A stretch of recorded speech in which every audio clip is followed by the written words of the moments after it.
what you're looking for. It's me, the old me. It's a style.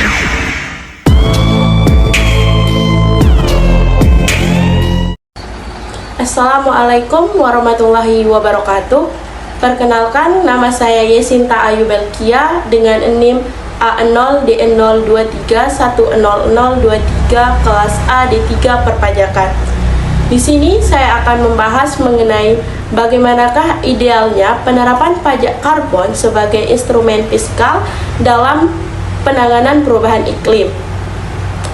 Pajak karbon merupakan salah satu instrumen ekonomi yang dapat digunakan untuk mengatasi permasalahan perubahan iklim. Pajak karbon adalah pajak yang dikenakan atas emisi gas rumah kaca, terutama karbon dioksida atau CO2 yang dihasilkan dari aktivitas ekonomi. Seperti yang dikutip dari buku Pajak Karbon 2022 oleh Eichel Braiken dan Suparna Wijaya, menyatakan bahwa pajak karbon adalah pajak yang dikenakan atas semua emisi karbon yang dapat berdampak buruk bagi lingkungan hidup.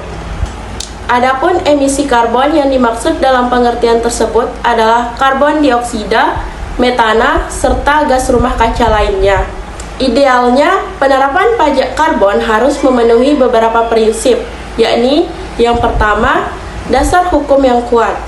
Diperlukan landasan hukum yang jelas dan kuat untuk menerapkan pajak karbon, misalnya melalui undang-undang atau peraturan pemerintah.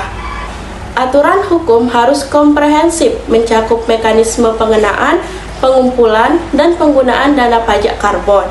Yang kedua adalah bertahap dan progresif. Penerapan pajak karbon harus dilakukan secara bertahap dengan tarif yang meningkat secara progresif dari waktu ke waktu. Hal ini untuk memberikan waktu bagi pelaku ekonomi beradaptasi dan beralih ke teknologi rendah karbon. Yang ketiga, adil dan berkeadilan.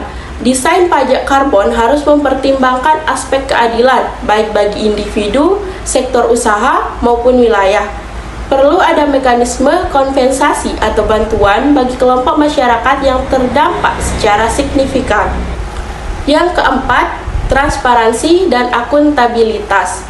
Proses penerapan, pengumpulan, dan penggunaan hasil pajak karbon harus dilakukan secara transparan dan dapat dipertanggungjawabkan. Hal ini untuk memastikan kepercayaan publik dan efektivitas penggunaan dana. Dan yang kelima, cakupan sektor yang luas. Pajak karbon sebaiknya diterapkan secara luas, mencakup berbagai sektor penghasil emisi karbon seperti energi, transportasi, industri, dan pertanian. Cakupan yang luas akan meningkatkan efektivitas dalam mengurangi emisi secara menyeluruh. Dengan menerapkan prinsip-prinsip tersebut, pajak karbon dapat menjadi instrumen fiskal yang efektif dalam mendorong pengurangan emisi gas rumah kaca dan mendukung upaya penanganan perubahan iklim secara komprehensif dan berkelanjutan. Sekian pembahasan dari saya. Wassalamualaikum warahmatullahi wabarakatuh.